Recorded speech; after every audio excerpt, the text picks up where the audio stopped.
திருக்குறள் அதிகாரம் 68 வினை செயல் வகை.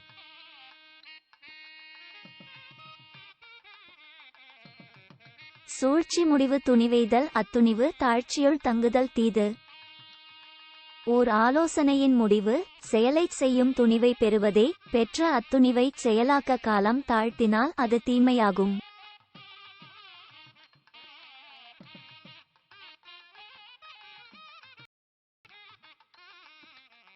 தூங்குக தூங்கிச் செயற்பால தூங்கட்க தூங்காது செய்யும் வினை. காலந்தாழ்த்திச் செய்ய வேண்டிய செயல்கள் என்றால் காலந்தாழ்த்துக, காலம் தாழ்த்தாது செய்ய வேண்டிய செயல்கள் என்றால் காலம் தாழ்த்த வேண்டா.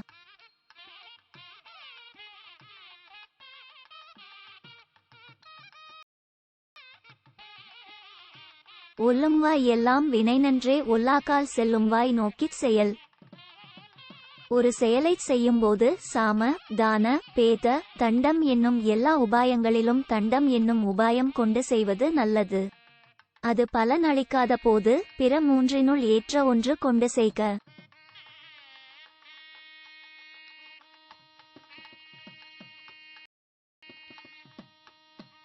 வினைப்பகை என்றிரண்டின் எச்சம் நினையுங்கால் தீயெச்சம் போல தெரும். செய்யத் தொடங்கிய செயல் அழிக்கத் தொடங்கிய பகை இவை இரண்டிலும் மிச்சம் இருந்தால் அவை தீயின் மிச்சம் போல வளர்ந்து அழிக்கும். ஆதலால் எதையும் முழுமையாகச் செய்க.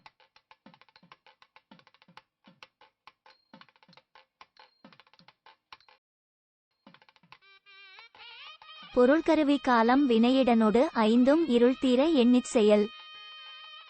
ஒரு செயலைச் செய்யத் தொடங்கும் போது தனக்கும் தன் எதிரிக்கும் இருக்கும் செல்வம், சாதனங்கள், ஏற்ற காலம், செயல்திறம், பொருத்தமான இடம் ஆகிய ஐந்தையும் சந்தேகத்திற்கு இடம் இல்லாமல் சிந்தித்துச் செய்க.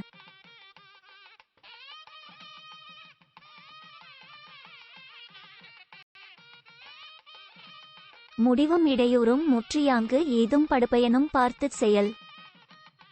ஒரு செயலைச் செய்யும்போது அது முடிவதற்கான முயற்சி, இடையில் வரும் தடை, முடியும்போது அடையும் பெரும்பயன் ஆகியவற்றை எண்ணி பார்த்துச் செய்க.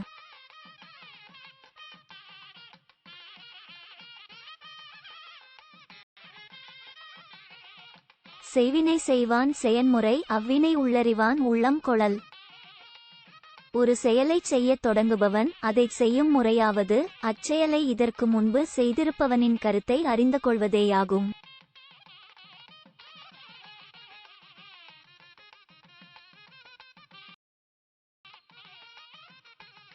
வினையான் வினையாக்கிக் கோடல் நனைகவுள் யானையால் யானையாத்தற்று.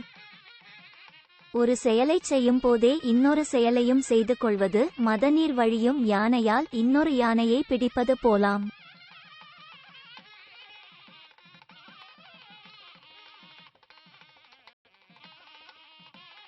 நட்டார்க்கு நல்ல செயலின் விரைந்ததே ஒட்டாரை ஒட்டிக்கொளல்.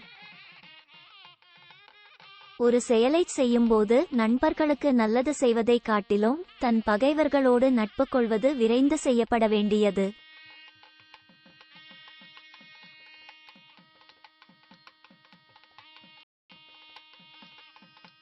உரை சிறியார் உள்நடுங்கல் அஞ்சி குறைபெறின் கொள்வர் பெரியார் பணிந்து. சிறிய இடத்தில் வாழ்பவர் தம்மிலும் பெரியவர் எதிர்த்து வரும்போது அவரைக் கண்டு தம்மவர் நடுங்குவதற்கு அஞ்சி அப்பெரியவரை பணிந்து ஏற்றுக்கொள்வர்.